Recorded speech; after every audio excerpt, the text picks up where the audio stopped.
Assalamualaikum warahmatullahi wabarakatuh. Saya Gelar Putra Perdana Mulyana Moko. Saya Muhammad Fidan. Di sini kita berdua ingin memaparkan tugas remedial, yaitu dari Mapel FTCNA Produktif dari SMK Fatahillah Cinisi kelas 12 TKJ, dan ingin memaparkan sebuah tugas remedial yaitu berjudul membuat video memaparkan hasil kemarin ujian akhir semester, dan dimana masing-masing soal atau per 5 soal akan kami bahas satu persatu. Berikut simak penjelasan dari kita berdua. Ya, baik, di sini saya akan menjelaskan soal nomor 1, dan dimana soal nomor 1 itu menjelaskan sebuah best selection group 1. Soalnya yaitu, bila ada paket yang dikirimkan ke tujuan yang ber-IP 192.168.100.20, terdapat sebuah gateway sebagai berikut. Yang pertama, ada satu distance-nya 192.168.100.0/27, distance-nya 1, gateway-nya 192.168.1, dan yang kedua adalah distance-nya yaitu 192.168.10/100.0/27, dan distance-nya itu 2, gateway-nya 192.168.6.1. Itu yang ditanyakan adalah manakah gateway yang akan digunakan. Sini saya akan menjawab, yaitu 192.168.5.1. Kenapa dipilihnya 5.1? Yang pertama, karena kedua rute ini memiliki network dan prefix yang sama, yaitu 192.168.100.0/27. Karena prefix sama, router ini memiliki distance yang paling kecil. Nah, jadi daripada distance 2 yang kemungkinan prefixnya lebih besar, mungkin dari 5.1 ini yang akan dipilih. Oke, lanjut ke soal nomor 2. Itu sama seperti soal nomor 1. Bila ada paket yang dikirimkan ke tujuan ber-IP 192.168.10, terdapat 2 buah gateway sebagai berikut. Yang pertama, ada distance address 192.168.0/28 yang bergateway itu 192.168.3.1, dan yang kedua ada distance address 192.168.88.0/26 dan bergateway 192.168.4.1. Yang ditanyakan sama, yaitu manakah gateway yang akan digunakan. Dan di sini ada catatannya, paket yang dikirimkan melalui 192.168.3.1 ini karena prefix yang digunakan lebih spesifik, yaitu berclass 128 sama dengan 16 address, sedangkan class 26 sama dengan 64 address. Dan di sini saya akan menjawab yaitu di 3.1, dikarenakan IP tujuannya tersebut termasuk ke dalam dua router, namun prefix class 28 ini lebih spesifik dibandingkan class 26. Jadi router ini memiliki prefix yang spesifik, sehingga paket yang dikirim adalah 192.168 di 3.1. Oke, lanjut ke soal ketiga. Sama soalnya seperti nomor 1 dan 2, yaitu bila ada paket yang dikirimkan ke tujuan 192.168.97.190, terdapat 2 buah gateway sebagai berikut. Yang pertama, ada distance address 192.168.97.0/25, gateway-nya 192.168.1.1, dan manakah gateway yang digunakan dari pertanyaan ini? Oke, di sini saya juga menjawab, yaitu gateway yang digunakan adalah 2.1, karena 192 ini di 1.90 ini 2.1 berada di rentang 192.168.97.108, karena 192.168.97.5 itu memiliki termasuk network yang berentan kepada IP dari 190 tersebut. Maka oleh karena itu router yang memilih adalah 192.168.2.1. Oke, kita lanjut ke soal nomor 4. Ya, di sini soalnya menjelaskan terkait route check gateway. Itu di soal ini ada sebuah gambar ya. Gambar yang dimana gambar ini ada 2 tipe. Ada 2 check gateway, yaitu ada ARP dan PIN. Nah, dari 2 ini kita bisa menjelaskan arti dari masing-masing ini. Yang pertama ada check gateway ini.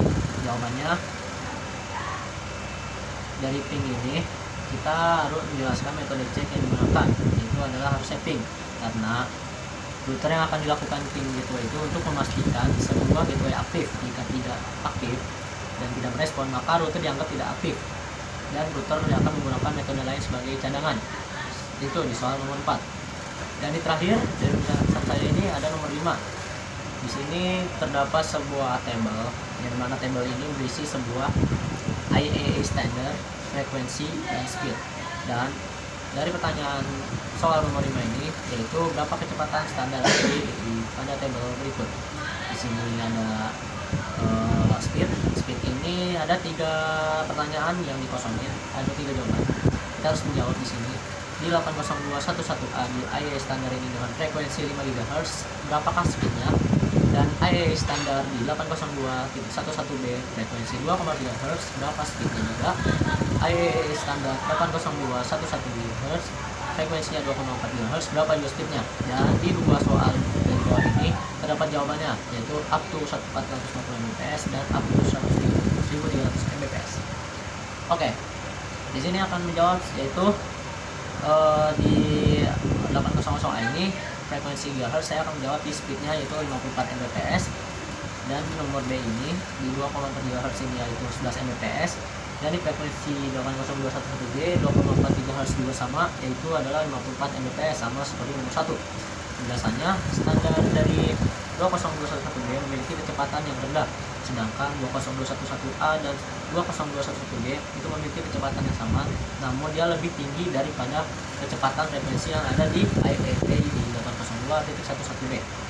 Oke, berikut ya, sekian dari penjelasan saya ya, dari soal nomor 1 sampai 5. Mungkin dari 6 sampai 10 bisa disampaikan oleh rekan saya, yaitu Muhammad Lutfi Zidan. Karena Muhammad Lutfi Zidan, dipersilakan.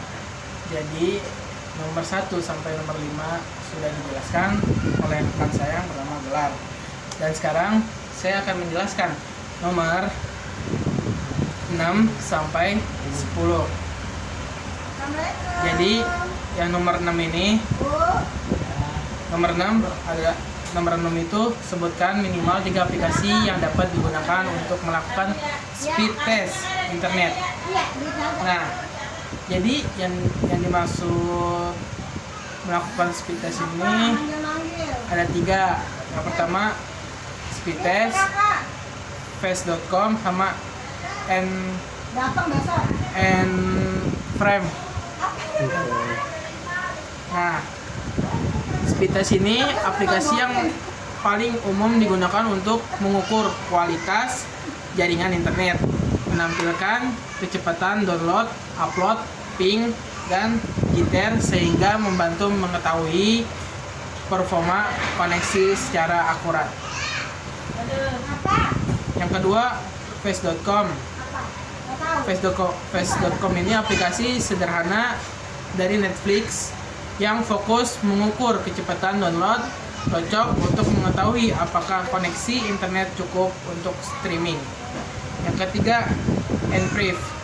Enpriv ini selain mengukur kecepatan internet, Enpriv juga menilai kualitas browsing dan streaming, sehingga memberikan gambaran performa jaringan secara keseluruhan. Nah, ini nomor 6. Dan yang nomor 2 adalah sebutkan langkah-langkah dalam mengkonfigurasi Grabs sampai terlihat seperti gambar. Di sini ada 7. Yang pertama, login ke Winbox Mikrotik. Yang kedua, masuk ke menu tools atau gripping. Yang ketiga, aktifkan fitur gripping agar router dapat merekam trafik. Yang keempat, pilih interface gripping, lalu tentukan interface yang ingin dipantau. Contoh enter 1 atau gateway. Yang kelima, tentukan interval grafik seperti daily, weekly, monthly, dan yearly. Dan yang keenam, simpan pengaturan. Dan yang ketujuh, buka browser dan akses grafik melalui IP router atau Grabs. Grabs digunakan untuk monitoring trafik jaringan sehingga administrator dapat melihat penggunaan bandwidth dan waktu dari waktu ke waktu. Terus selanjutnya yang ketiga, jelaskan 3 jenis firewall input output forward. Nah, yang pertama, firewall input mengatur paket data yang menuju ke router.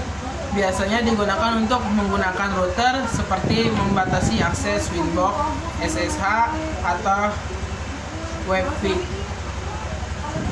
Dan yang kedua, firewall output mengatur paket data yang berasal dari router menuju jaringan lain atau internet, misalkan update sistem router atau ping dari router. Dan yang ketiga, forward mengatur paket data yang melewati router seperti traffic dari klien menuju internet atau antar jaringan firewall antar jaringan. Firewall ini paling sering digunakan untuk filtering akses user. Dan kita ke soal selanjutnya, yaitu soal keempat. Dari 14 channel wireless 2,4 GHz ya? GHz channel mana yang direkomendasikan agar tidak terjadi interferensi? Nah, di sini ada channel 1, channel 6, dan channel 11. Ketika channel ini tersebut tidak saling bertumpuk, non-overlapping, sehingga mengurangi interferensi sinyal Wi-Fi dan membuat koneksi lebih stabil. Yang kelima, yaitu ini yang ke-9. Sekarang yang ke-10. Nah, yang ke-10 ini, sebutkan minimal 3 fitur yang terdapat pada menu service PPOI atau scripts. Nah, yang pertama, name digunakan sebagai user pelanggan PPOI. Dan yang kedua, password digunakan untuk autentikasi user saat melakukan koneksi. Dan yang ketiga, service menentukan jenis layanan seperti PPOI, PPTP, atau L2TP. Yang keempat, profil mengatur limit, bandwidth, IP address, dan kebijakan jaringan untuk user. Dan yang kelima, local address dan remote address. Local address adalah IP router, sedangkan remote address adalah IP yang diberikan di klien. Nah, itu penjelasan saya dari 6 sampai 10. Berikut hasil pemaparan dari 10 soal, dari saya ada 5 soal dan dari rekan saya ada 5 soal. Dan semoga apa yang kita sampaikan itu jelas dan juga tidak ada dari kesalahpahaman teman-teman semua yang menonton video ini. Baik teman-teman, terima kasih atas perhatiannya dan juga atas pendengarannya. Semoga bermanfaat bagi teman-teman juga. Sekian dari kita berdua. Wabillahi taufiq wal hidayah. Dan sebelumnya terima kasih. Mohon maaf bila ada kesalahan kata. Wassalamualaikum warahmatullahi wabarakatuh.